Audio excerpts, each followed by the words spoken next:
Hai, selamat pagi semuanya. Semoga keadaan kalian pagi hari ini baik-baik saja ya. Walaupun kita daring, kita tetap belajar. Nah, yang pertama, Ibu akan menyampaikan bahwa kita hari ini masuk di tema baru, yaitu ada di tema 4. Nah, di tema 4 ini kita membahas tentang apa? Tentang globalisasi.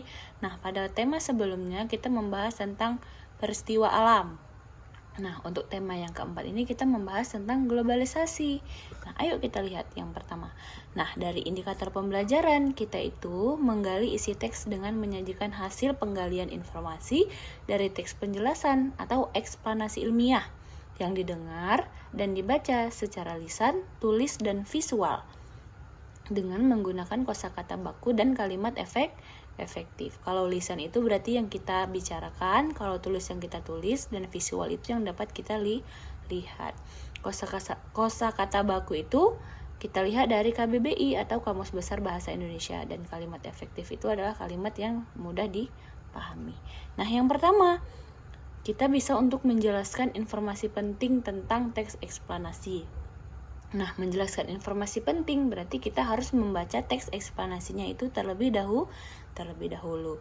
Tetapi sebelum kita melihat bagaimana sih cara untuk mencari informasi penting itu, kita harus tahu dulu kira-kira apakah itu teks eksplanasi. Ada yang masih ingat? Nah, ayo kita lihat. Nah, yang pertama, teks eksplanasi itu adalah teks yang berisi penjelasan mengenai suatu proses yang berkaitan dengan suatu kejadian atau peristiwa. Yang kedua, selain informasi tentang peristiwa dengan gejala alam, teks eksplanasi juga dapat berisi penjelasan tentang kejadian atau peristiwa sosial di masyarakat. Itu adalah termasuk ke dalam era globalisasi. Nah, yang pertama itu pada tema 3 kita sudah membahas juga teks eksplanasi, tapi kita lebih fokus ke bencana alam, peristiwa-peristiwa alam. Contohnya kayak proses terjadinya pelangi, hujan es, gunung meletus, banjir, dan lain-lain. Nah, kalau misalnya di tema 4, kita membahasnya tentang lebih ke kejadian atau peristiwa sosial yang ada di masyarakat.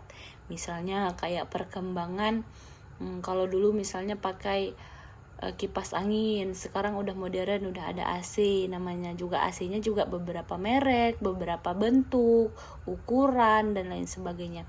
Terus kayak ada kotak penyimpanan.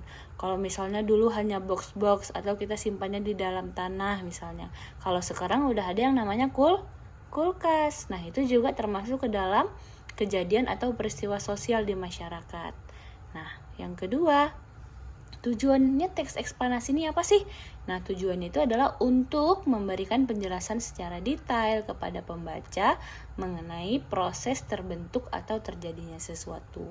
Misalnya, kayak kalau dulu proses kita itu di dalam rumah kita menggunakan penerangannya pakai lilin misalnya, atau pakai lampu bahannya minyak lampu, minyak tanah. Kalau sekarang sudah ada listrik. Nah, listrik itu juga proses perkembangan dari globalisasi.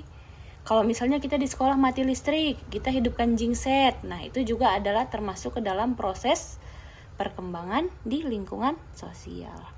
Yang ketiga, ada cara mencari informasi penting pada teks eksplanasi, yaitu menggunakan unsur 5W tambah 1H.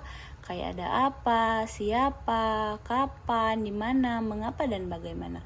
Kalau apa itu berarti untuk menunjukkan sesuatu. Kalau siapa orang, kapan waktu, di mana tempat, mengapa alasan, dan bagaimana pendapat.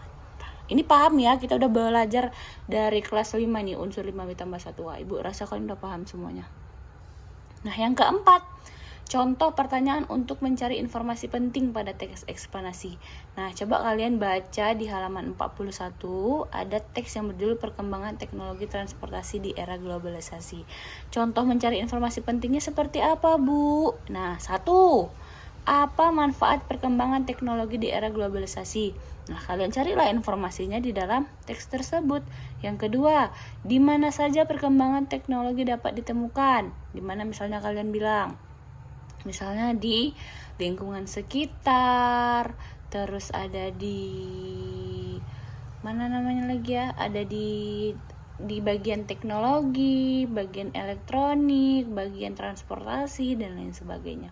Yang ketiga, apa saja contoh perkembangan teknologi di bidang transportasi? Misalnya kayak kita zaman dulu naiknya kemana-mana pakai keledai, pakai kerbau misalnya. Kalau zaman sekarang udah canggih, udah ada kereta api, pesawat, kapal laut, mobil. Nah bahkan sekarang juga udah pakai mobil listrik, kayak ada sepeda yang udah bisa digas, kayak teman-teman pakai yang pergi ke sekolah, dan lain sebagainya. Nah, yang keempat, bagaimana jika teknologi tidak berkembang di era globalisasi? Nah, kita akan ketinggalan zaman pastinya. Yang kelima, siapa yang berperan penting dalam perkembangan tersebut? Seluruh masyarakat atau manusia yang memiliki ide, terus manusia yang mendukung misalnya, terus kayak zaman sekarang yang makin canggih dan lain sebagainya. Paham? Paham lah ya. Nah, selanjutnya ada latihan. Latihan ini adalah kalian membaca atau bacalah teks eksplanasi yang berjudul Perkembangan Teknologi Transportasi di Era Globalisasi. Nah, ada di halaman 41. Coba perhatikan. Di halaman 41. Terus kalian mencarilah informasi pentingnya berdasarkan unsur 5W tambah 1H.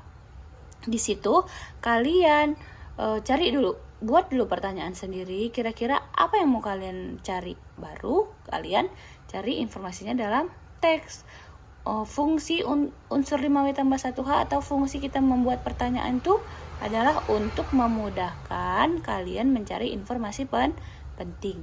Nah, setelah itu baru kalian menulis informasi pentingnya di dalam buku tulismu. Kalau misalnya keenamnya itu tidak dapat semua, nggak apa-apa. Misalnya cuma dapat 5 boleh, atau cuma dapat 4 boleh. Atau menurut kalian apanya itu ada 3 boleh, atau siapanya ada 2 boleh, seperti itu. Paham ya nak? Paham bu? Oke, terima kasih. Selamat mengerjakan. Selamat pagi semuanya.